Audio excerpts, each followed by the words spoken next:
Something I tell my residents every day is if you don't use it, you lose it. And that is with every aspect of your life. If you're living at home and you're worried about your loved one whose cognition is kind of decreasing, doing simple activities like that can really make a difference. Doing them every day, multiple times a day. I'll preach it on the mountain until I die. It's more than just bingo. We call it the 3 Bs. Bingo, birthday parties, Bible study. Welcome to In Good Company, Eldercare in Your Backyard, the podcast that brings local perspective on aging, caregiving, and healthcare right to your ears. I'm John Ray. And I'm Spencer Ernst. Every week we talk with the people on the front lines, all making elder care accessible to you.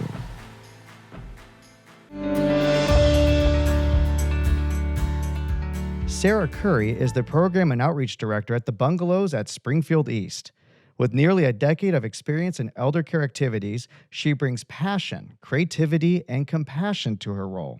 She holds a degree in sociology, is ADC APC certified, a certified dementia practitioner, and is currently authoring a children's book in dementia. Her journey is deeply personal, shaped by her grandfather's long battle with Alzheimer's. And she is driven by the joy of seeing residents thrive through meaningful engagement and connection. Wow, Sara, welcome to the show. Thank you for having me. I have to start with this. A children's book. Tell me about this children's book. So it's been my lifelong passion to intertwine, do intergenerational activities. So that is youth up to college kids. And even myself, I'm considered a child to a lot of these seniors. A lot of my residents are around the age of 90 and 100. So I'm a baby. Okay. Yes. But I have always wanted to write. Even when I was little, I really wanted to bring some knowledge to people about something. And after college, I realized my passion of senior citizens. I grew up as an only child, and my parents were older, so I naturally kind of hone in on the older population because that's just how I was raised. And my grandfather, you mentioned, he did have Alzheimer's, and for about 11 years, that's how I was raised, around him with Alzheimer's. So that's all I knew was, he would drink Windex or just all kinds of stuff to try to get me to punch him in the gut. He used to be a wrestler, so he reverted back to his wrestling days. And but I wanted to bring out the fun. When a child comes into a nursing home, a lot of what happens, no matter what stage nursing home, whether it be independent living, assisted living, skilled, or a direct care nursing home, it can be scary for children to come in and see someone in a wheelchair that looks a little different. I want to bridge that gap. Oh, that's amazing. And what a great idea. So if somebody, are you done writing it or are you still in the process? I'm done writing it. The hard part is publishing, and I want to try to self-publish, but I'm not really sure how to do that. So, we'll see. It's a great idea. I'm a physical therapist. I used to work in nursing homes, and I sometimes would take my kids while I was, working after hours. Sometimes I'd take them in. I was only going to be there for about an hour and a half or something. So I'd have them sit in the office, and as I'd walk through, I could see these older residents just brighten up and lighten up. And but I also, would prep my kids before we'd go in and just say, people are at different levels of care, and some can, talk well and some can. And, and it was always a challenge for me to help kids understand that the aging process is natural, that there's, different things, and how much they meant to those residents, because loneliness is even in facilities, loneliness is tough. And if they don't see kids every day, and most of these people, grew up as parents and grandparents, and they love kids so much, and they just don't get to see them as much as they used to. So This book is a great idea. I can't wait to see it. When you see. Please let us know when you get it rolled out. We'll definitely help you promote it. Absolutely. Sure. Thanks. So let me shift gears to the Bungalows. So there are three facilities kind of in our immediate area. You've got Springfield East, you've got Chesterfield, and you've got down in Branson. Yes. And on the website it lists personal care and respite care. Can you help us understand Okay. what those mean? The respite care is for those that just need like a daily assistance. If they come in, maybe their family members are taking care of their loved one and they're going on vacation. Respite care is like they only pay day to day. Depending on the services, they still get their 3 meals a day. They get the housekeeper. They get, depending on what level of care they are, they will get that assistance at our facility, the Bungalows at Springfield East. And I believe Branson and Chesterfield also do the same thing. And that's one of the benefits of being at the Bungalows at Springfield East is that personal care, the personal aspect of what we do is we don't treat them like, oh, you're just here for a small visit. Sure. You become part of the family. Okay. I'm the program and outreach director, so I go in every day to the residents and I ask them how they're doing, what can I do to help you have a great day. And one of those is asking them who they are as a person. They don't live where we work in their home. That's a great element. So as long as people that come in and those that work in facilities understand that. And again, with the children's thing is I want them to realize that too. You know, you can't run up and down the hallway. So the personal care stands for like what we do for ADL. ADLs stand for activities of daily living. That is brushing, that is cleaning, that is doing laundry, that is anything that you do on a daily basis, brushing your hair, brushing your teeth, we can assist with. For this area, because I know different they have facilities throughout the United States, and they have different levels at the different facilities. Yes. Just for some of our listeners, can you help them understand, like if they're at home taking care of a loved one, there may be levels of care that fit perfectly into the Bungalows and what you guys do. And there may be things that are kind of outside the realm of personal care for you guys. Okay. So for Phoenix Senior Living, we have all levels of care. So that is independent living. My facility is a residential care facility, and that's kind of in between of independent living and assisted living. After assisted living, there is the skilled nursing.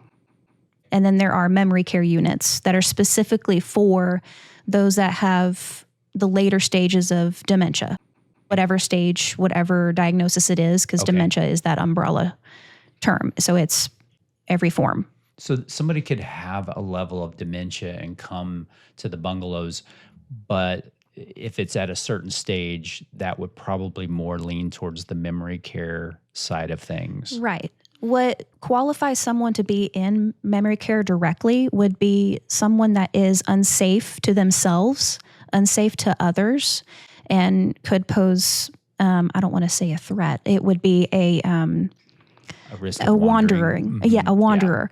Yeah. So a lot of times we would have like wander guards or personal devices that would go off if they tried to elope. Eloping is when they leave and they don't know where they're going.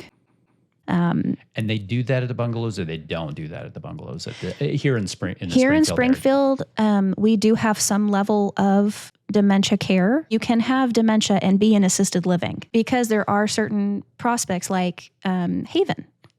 Right. Haven can come in and assist as well. There are a lot of different aspects that you can bring in, like our facility, Springfield East. We have Haven. We have physical therapists that actually are in our facility to assist with those that need occupational therapy, speech therapy, and regular physical therapy, which can assist to make these residents as independent as possible. That's the key. You're not just going there to live there and die. That's not the purpose. Right. The purpose of coming to facilities like ours, the Phoenix Senior Living, any living senior center, the whole purpose is to make you thrive. That purposeful programming, that's what I do, is to make it to something that you enjoy. I don't want to put something like on our activity calendar that no one's going to want to do, Right. or, it is directly designed for the residents. That's the difference. I love how you put that. And I want to shift just a little bit, but it's on the same topic. So you could have people who are new to the facility and you're trying to get engagement from them. And they've been in their home by themselves, sometimes for years. They've lived in isolation for years, and they've become accustomed to that. And I know there's a lot of downsides to isolation in the elderly. I wanted to ask you, like, your experience with that, and what are the challenges as trying to pull people out of their shell, so to speak, and getting them engaged back into socializing and that sort of thing. Tell me a little bit about those topics. Okay. So in direct care, it's resident rights. We follow resident rights. If they only want to stay in their room, like they've been social their whole lives and all they want to do is rest, watch TV, read their books, I'm not going to force anybody to do anything they don't want to do. Everything, like on the activity calendars, everything is only if they want to come out to it. Right. So to encourage, I go in for the first couple weeks, and I still go in after that, but specifically going in, talking to them and finding out what their loves are. What do you love to do? Do you love pets? Well, we have pet therapists that come in. You can come out and pet a dog. Actually, just yesterday, we had Labradoodles come over. Oh, man. And they jumped in our brand new fountain. Oh, no. It was great.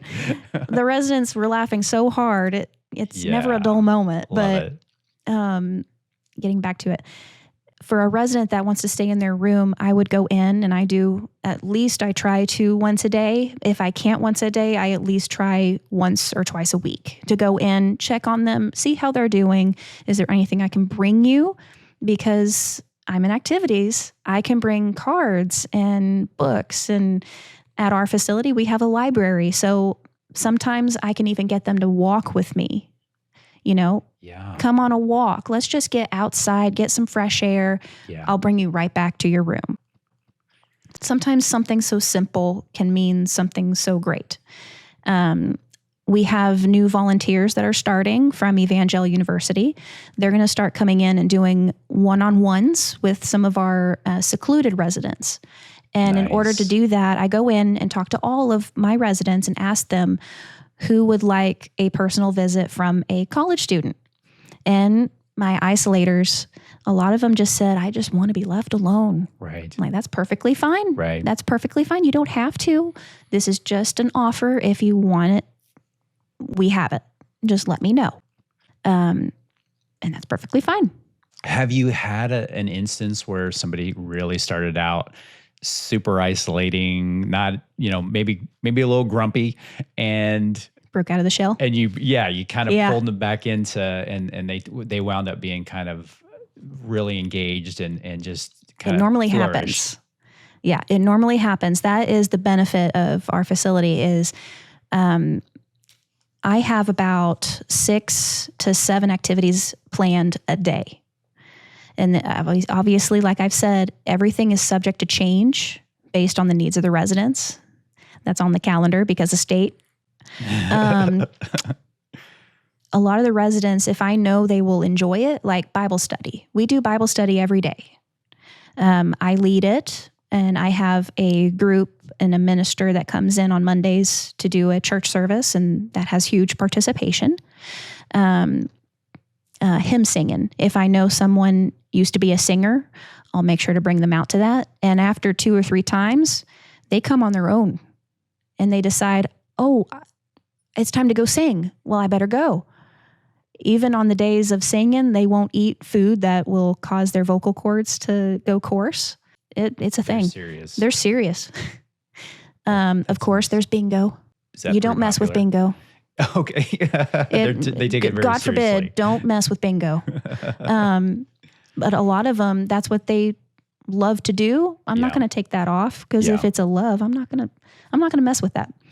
I have specifically, I remember one resident, I can't share his name or details, but when he first came in, he did not want to come.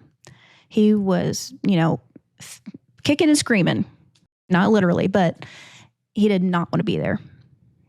But I visited every single day, knocked on his door, knock, knock, knock. Do you mind if I visit with you? I want to learn just a little bit about you.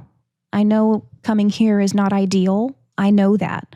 But for the care that you need, I want to be able to be here for you, for your needs.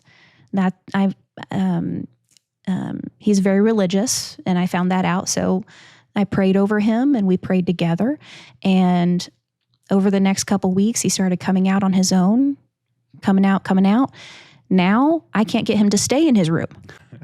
He's walking the courtyard. He's That's great. all over the place, Yeah. walking. And he's 99.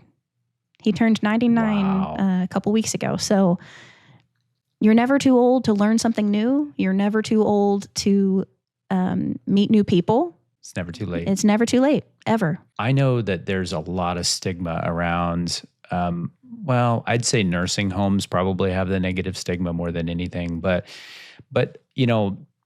some people don't, whether it says it's independent living, assisted living, or a nursing home, a lot of people categorize all those together, and there's They're totally separate. a lot of fear around that. And to be honest, I mean, I've been around geriatrics all my entire career, and a lot of times when I would ask what was their experience with nursing homes, it was very much an old school version of nursing homes where, they put mom in the home, and this is back in the, 60s, and It's bad. a very different situation, and some not so great. And some of those homes still exist out there, but overall, it's just a different environment. But getting someone who's, really fighting it, because that's what they imagine in their minds. And a family's like, oh, we have got to do something, it's not, keeping them in their home isn't really working. We've got all these other issues going on. What are some paths that some families could potentially take to put their loved one at ease, other than just explaining it to them? And I'm kind of going in a direction here, but some facilities offer they'll provide them lunch, and they come in and they can tour the facility and just kind of get an idea of what it really is. And oftentimes it's these beautiful homes that are very, very well decorated, and it's not nearly what they remembered. How do you deal with those situations? We actually had that this past week. We had a tour come in, and it was a family that said, well, I remembered your facility as dark and gloomy. Mm-hmm. Well, I just danced around and said, not anymore. Senior care has changed over even the last decade, I believe. I've been in it since before 2020, obviously. After 2020, things changed pretty significantly. Again, we had like a turn, I guess, where more direct care, and everybody's a lot more careful now, and all those things. But in the past, it was kind of if you've seen pictures of some of these nursing homes, would have residents tied to their chairs with towels, because they were out of belts. There's been some seriously bad things happen. We have the such thing as HIPAA. We have to follow the state laws. The resident rights that I mentioned earlier, there's quite a few of them. One of them is they have a right to their own personal property themselves. Right. If they don't want to stay in their room, they don't have to stay in their room. My great-grandfather was in a nursing home, and he was tied to his wheelchair because he kept standing up and falling over. When residents are like that, we try to keep them from injuring themselves, but they still have a right. If they want to stand up, they can still try to stand up. And anybody who works in in long-term care of any kind, whatever level it is, as somebody progresses in, their functional mobility declines, and, you could have some dementia in there, and their ability to self-assess their abilities declines. And, there's this balance of giving people rights, independence as much as we possibly can, and protecting them. And so, it used to be under the guise of protection, they used to do a lot of restraining, which they've really, moved away from. But it's still, very much a challenge to facilities at any level, where, and especially with dementia folks, where you're trying to keep them off the ground, and they're hurting themselves, and there's a whole host of issues around that. But and we've seen it all over the years. They'll put alarms on them, and they'll put them, have pressure mats that they sit on or lay on in bed, and that sort of thing. And in my view, there oftentimes the first thing I think of, because I'm a physical therapist, is like, well, they're getting up a lot. This could be potentially because they're just not getting enough activity. They're not getting enough. They're not getting enough stimulation. They're not getting enough physical activity, and that sometimes, not always, but sometimes, by really pushing that more and more and saying, let's do more physical activity, let's do more activities. And to be honest, some folks, especially with dementia, over the years, there was a lady that typically around, 3 p.m, she was trying to leave the memory care unit because she needed her to pick her kids up off the bus, who in her mind were still 5 and 7 years old. And she was absolutely panicked about it. And, her kids would be even right next to her, but they were in their 50s, trying to explain to her that, and finally, we tried to meet her where she was at. You always meet them where they're at. And so they came up with this story that they came up with every day, is that, she had a brother that was in town and could go and pick them up. And, they would assure her that he was going to pick her. And so pretty much everybody who dealt with this lady, every time that she would start to panic, would start to say, Uncle Eldon is going to go, pick him up. He's got him. He's going to take him to such and such. And that was the one thing that would calm her down. Yeah. Redirection. Yeah. Yeah.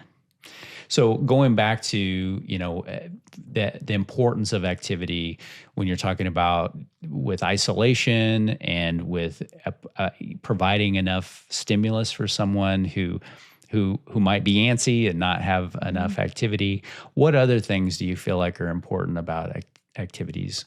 That stimulation really is key.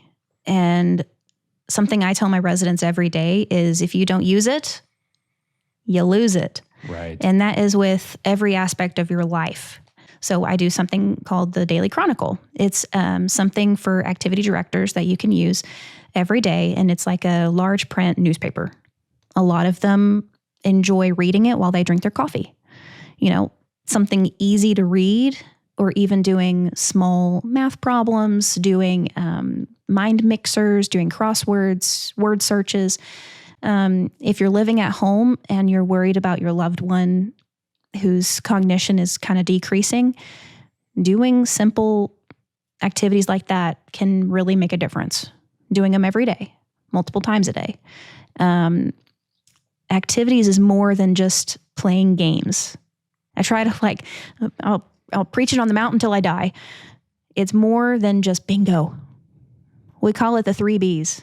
Bingo, birthday parties, Bible study. We do more than just the 3 things. 3 Bs.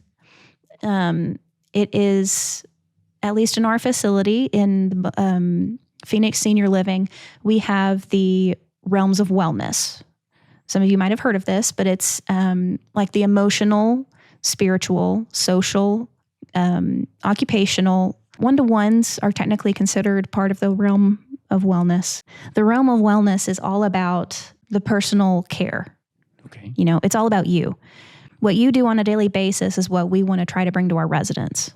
If you need socialization, we will make sure you have that. If you are Catholic, we'll make sure we bring Mass to you, or communion.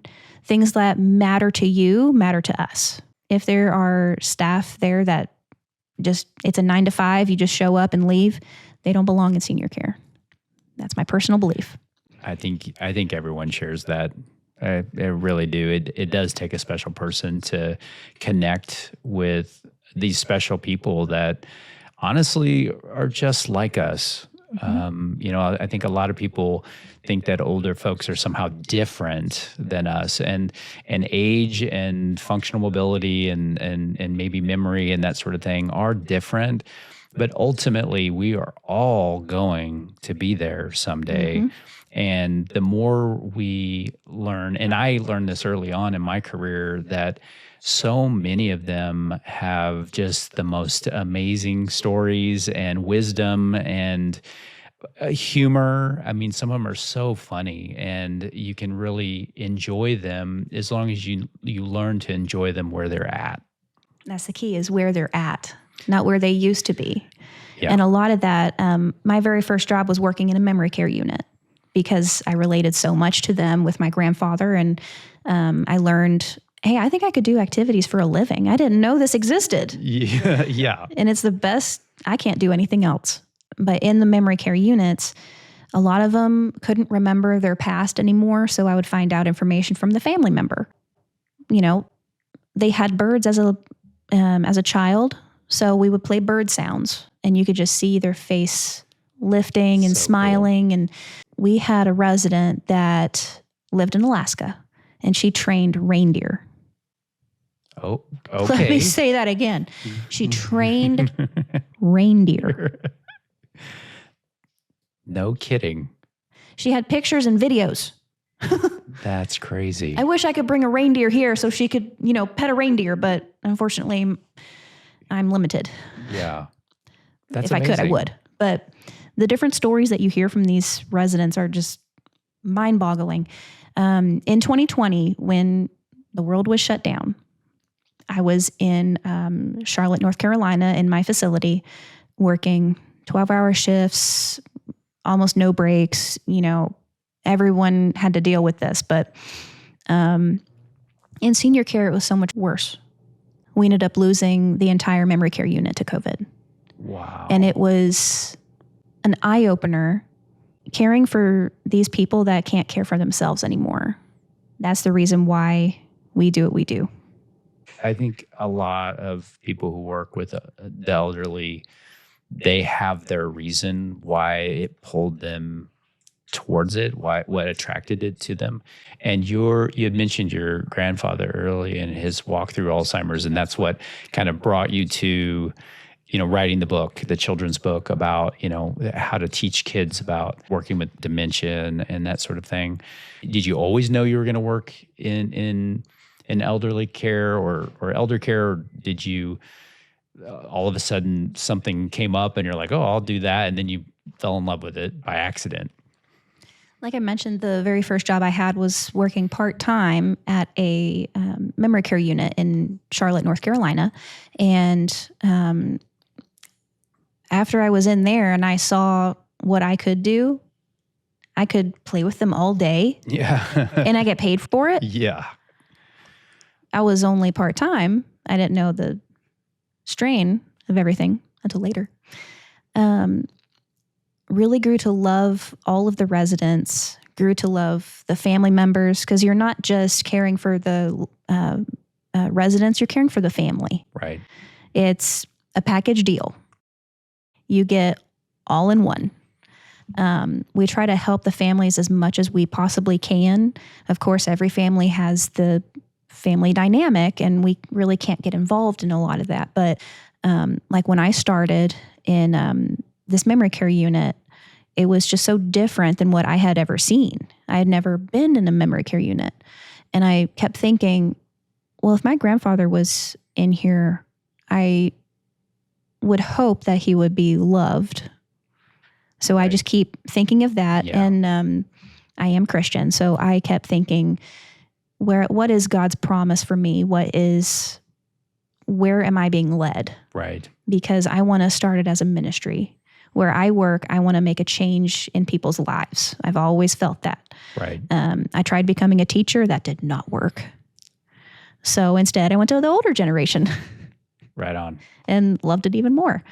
Because as a lot of you know, those that are living in later stage dementia, they revert back to their childhood. They remember their days as a young mom. They're, like you mentioned, their children are younger. And I loved, to put it appropriately, playing pretend with them. You meet them where they're at. You don't yell at them and say, well, your mom's been dead for 30 years. Right. That's just going to make them depressed. Right. And they're going to ask every day, where's mom? So we make up a story. We meet them where they're at. She's at work right now. And right now she wants you to have fun with me.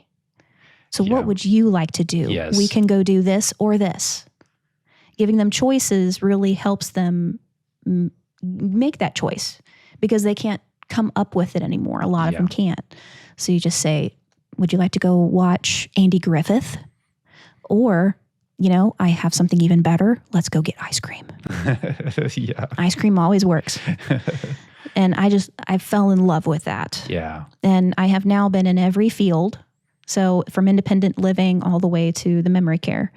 And right now I'm in residential care, which is in between independent and assisted. And I love it. And how is it different? So residential care in my facility, the Bungalows at Springfield East, we have to have a pathway of safety for every resident. So that means every resident has to be able to make it to safety within 5 minutes. Okay. That's the main difference.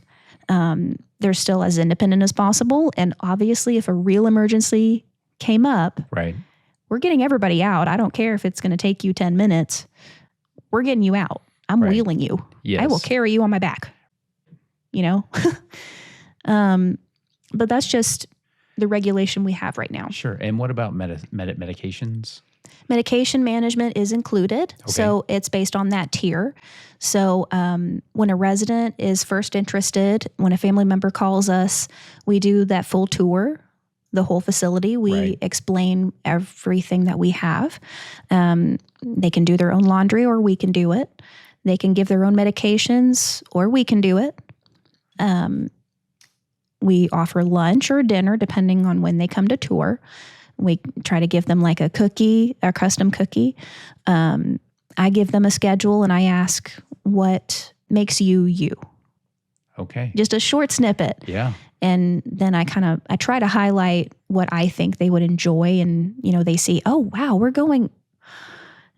I just finished our September calendar. So tell me about it. Oh my gosh. It's National Assisted Living Week, September 7th through the 13th.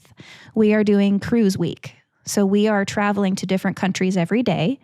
Greece, Italy, England, Mexico.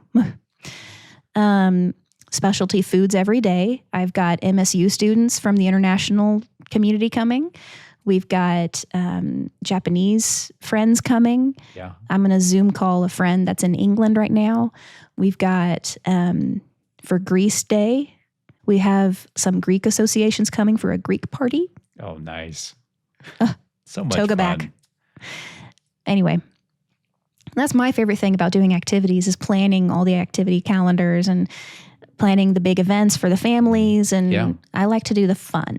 Yeah. I think you can probably tell, but I'm the energy. Yeah, absolutely. I'm the joy. What about, do you guys do field trips? Field trips. So... depending on the weather. Obviously, during the summer, we didn't do as much because I do not want to bring these residents out when it's 100 outside. Sure. Yeah. That is too dangerous for them. Now that it's cooling off, we are doing 2 outings a week. And that is like Walmart and Dollar Tree. We go to lunches and dinners. I'm taking them to the Stratford Safari Zoo.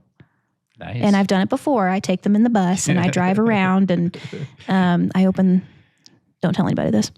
I open the door and I throw the food out. Then I shut the door and the animals come right to the door. Nice. It's a lot of fun. That does Last sound year, like a fun. peacock almost came up on the bus. It was great. That's awesome. But that's the key, is not doing the same thing every day. Yeah. My calendar kind of shows we do Bible study and exercise every day, but it's different. It's not the same thing. Thinking outside of the box is kind of my specialty. I like to do things that are not, I don't want to say normal, but they're not in the norm. Okay. Like I will do just a random wear purple day. Okay. It's more fun to live life not in the box. Yeah. You know? That totally makes sense. Like for Cruise Week, I called different restaurants from around the community and asked them for donations. You know, it doesn't hurt to ask. Absolutely. All you get is, I'm sorry, we can't do that, or no, or that's a crazy, why would you do that? Yeah. You know, I went to a dentist office and got floss. You never know. Because you mentioned in here that you love to attend vendor fairs and raise funds for residents. What can you get into that? So residents like to make crafts. Some of my residents do. And I let them know we're going to do a craft fair in September. Would you like to make anything for the craft fair to raise money? And sometimes what I do is I raise the money and we split it within like our department, or maybe we need something for the kitchen. I don't know.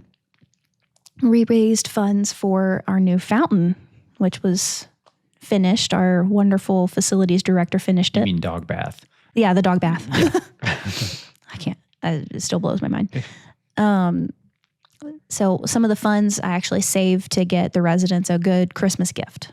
Like for activities last year, I got them a basketball game. We had 2 professional basketball coaches. So they came through every day and threw some hoops, and that was their exercise for the day.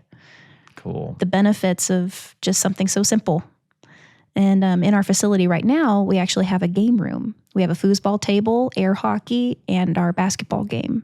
We're That's hip. awesome. When you have, I'm going to go back to level of care here. So you have a resident who comes in, maybe they came in independent, and then they're progressing as far as functional mobility issues or maybe dementia. Well, can you talk to me about kind of where the cutoff is to where we say we're going to need to look into a higher level of care? Well, the big key is if they elope or not. Are they a danger to others, or are they a danger to themselves? Okay. If someone elopes in our facility, obviously there are procedures where we have to go and find them. You know, are they still in the facility, or did they actually leave? Right. After we've concluded that they have left, we go out and find them. We call their family first thing. You know, we call the police and let them know we have a missing resident.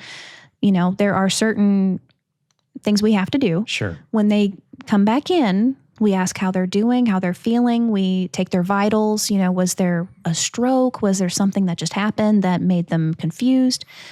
We take them back to their room, get them settled, wait for the family to arrive if the family comes over. We might send them out to the emergency room, depending on the situation. If they look like they've fallen while they were outside, you know, there's a lot that goes into that.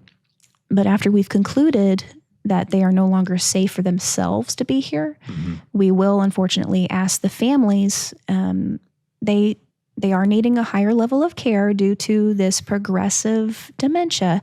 You know, we have a few suggestions, but what would you like to do? We ask the families first. Okay. If the resident is unable to speak for themselves anymore, then we ask the families, the POA first. That is the person in charge of the resident. And a lot of times they say, well, we really want them to stay. Say, Miss Bobby, she loves it here.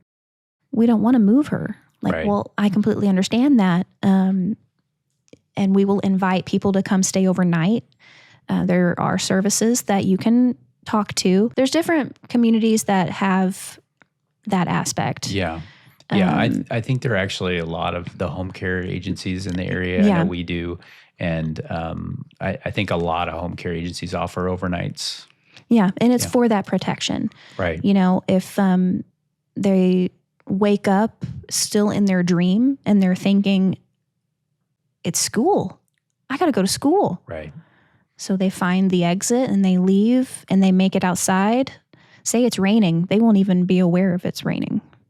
We talked about dementia and fear of elopement and that sort of thing, and them maybe having some behaviors related to dementia that might make it not safe for other residents or safe for themselves. But you might have somebody who has something. It could be something very quickly or very slowly over time. It gets harder and harder for them to get in and out of bed, or be able to bathe and that sort of thing, and the amount of care required. Can you talk a little bit about where the cutoff is for that? For the care, yes. So in our tiers, the first tier is like if they just need little assistance, and then 2, 3, 4. The highest level of care that we provide is almost full care, almost to the point where if it's any more, then they will have to go to another facility because it's unsafe for them to be here. That would be if they are no longer able to get out of bed, if they are no longer able to feed themselves. Okay. We handle quite a bit, I will say. And we the next have level of care up is what?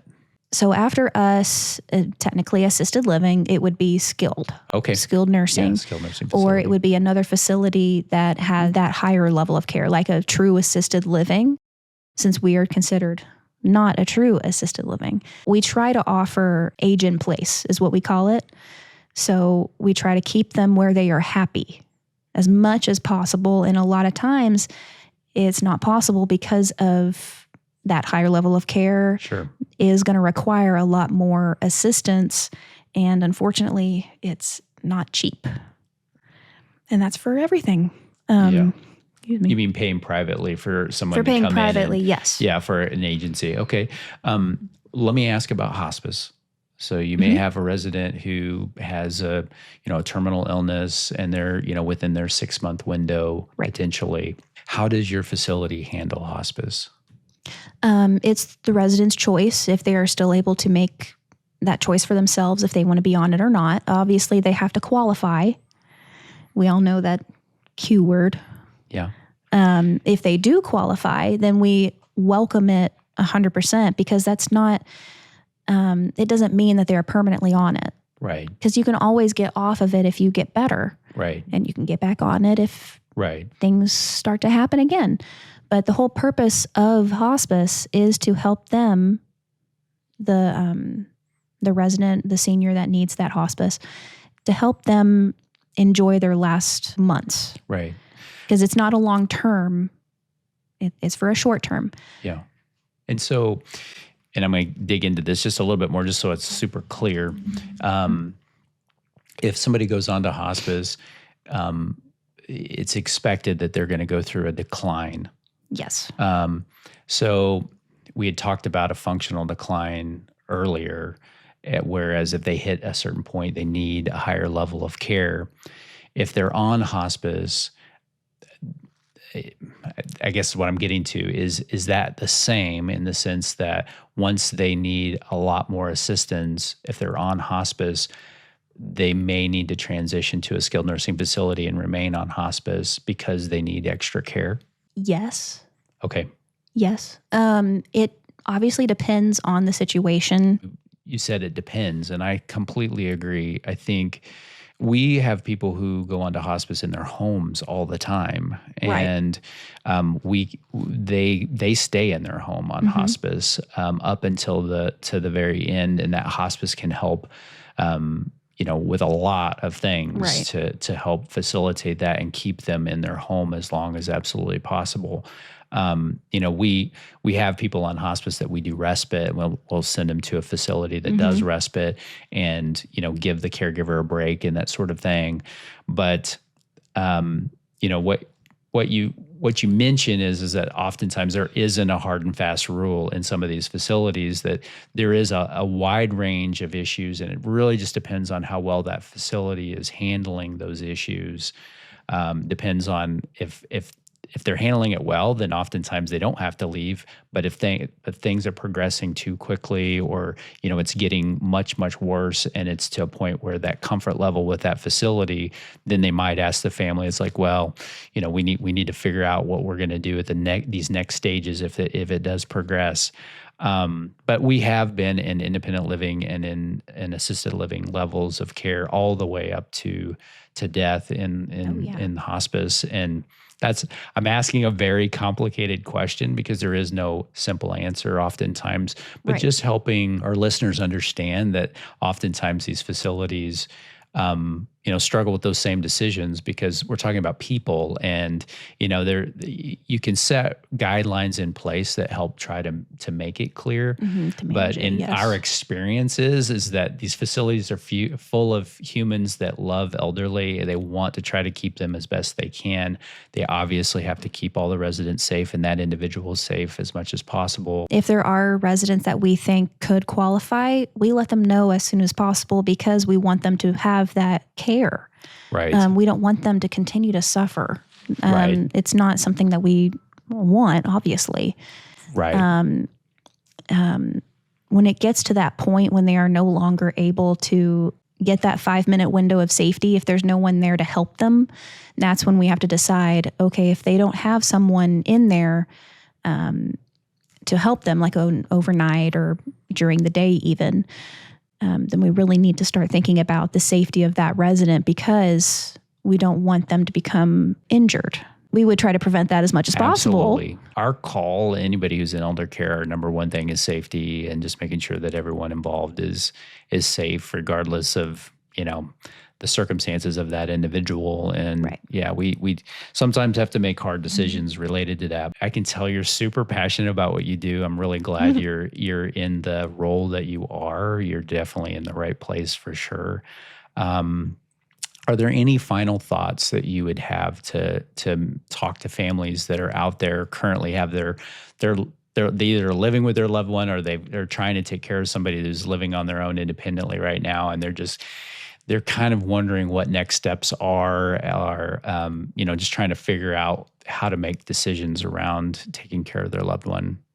Well, when you decide that the care is no longer something that you can do, call facilities around your area, find out what they do, what services they provide, and talk to your loved one.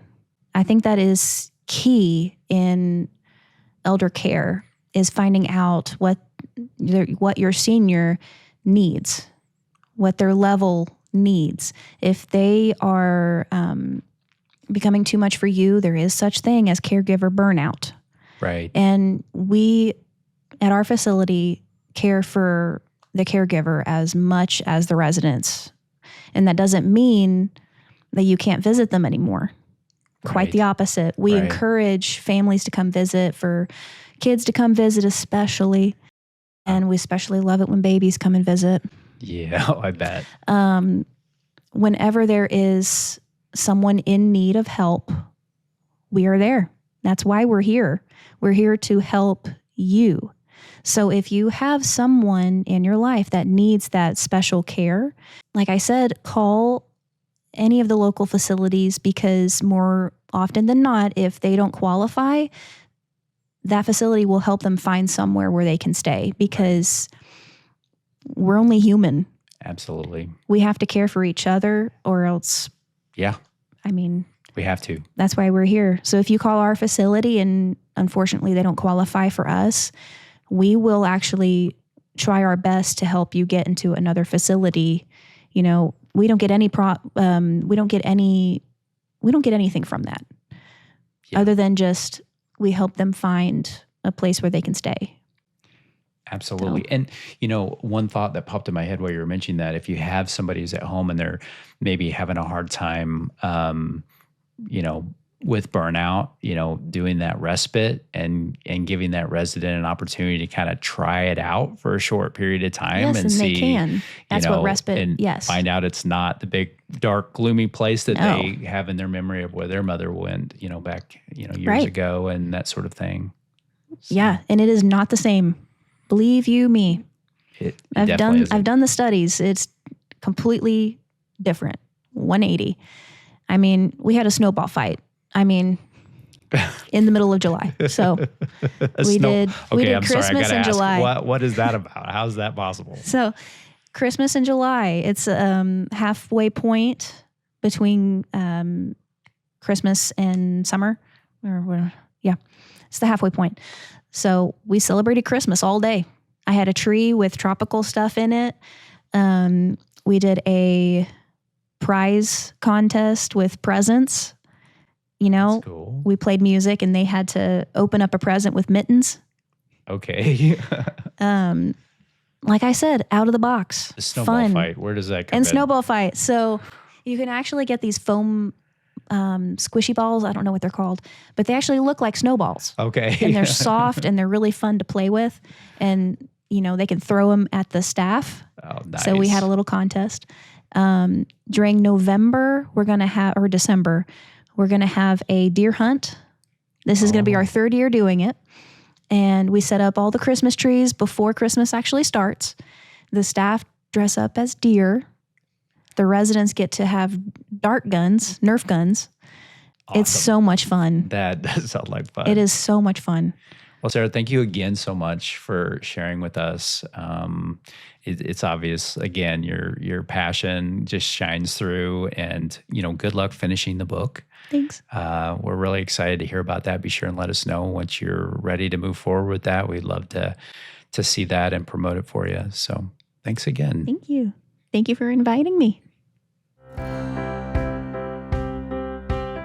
What do you think, Spencer? Sarah was great, wasn't she? She was very informative. She had great stories. I love the Christmas in July. I love the whole children's book that she's working on currently, and that's going to be published very soon.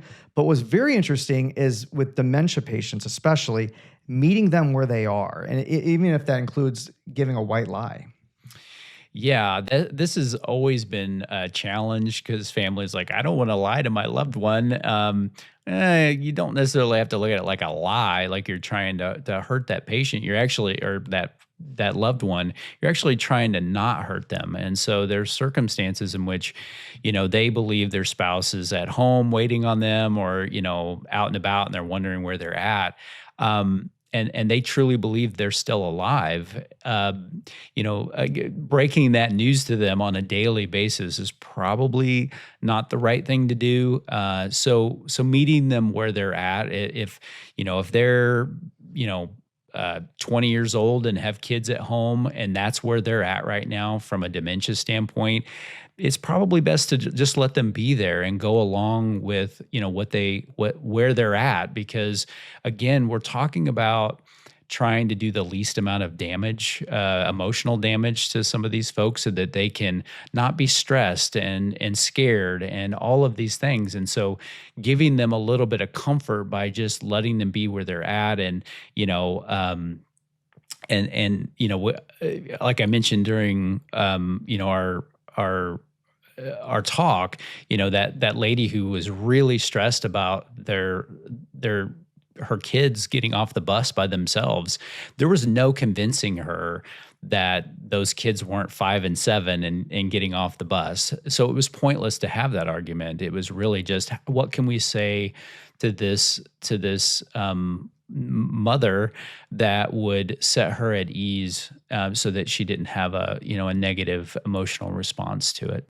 Absolutely. And having counter programming, say, well, let's go get ice cream, or let's go play bingo, or let's go play some games. Just trying to kind of move them away from that mindset also helps with that situation. So true. So true. Yeah, I loved every bit of that conversation. She's right where she needs to be. She's really good. And we're anxiously waiting for this children's book to get finished. Can't wait for it. If you enjoyed today's conversation, make sure to like and subscribe so you never miss an episode. And we'd love to stay connected. Follow us on YouTube, Facebook, and on Instagram at In Good Company Eldercare Podcast. You can also find us on X, formerly known as Twitter, at IGC Pod, and on TikTok at IGC Eldercare Podcast. Thanks for tuning in to In Good Company Eldercare in Your Backyard. I'm John Ray, and I've been joined by my amazing co-host, Spencer Ernst. Special thanks to our executive producer, Alex Wallace, for helping bring this show to life. Until next time, take care, and remember, you are always in good company.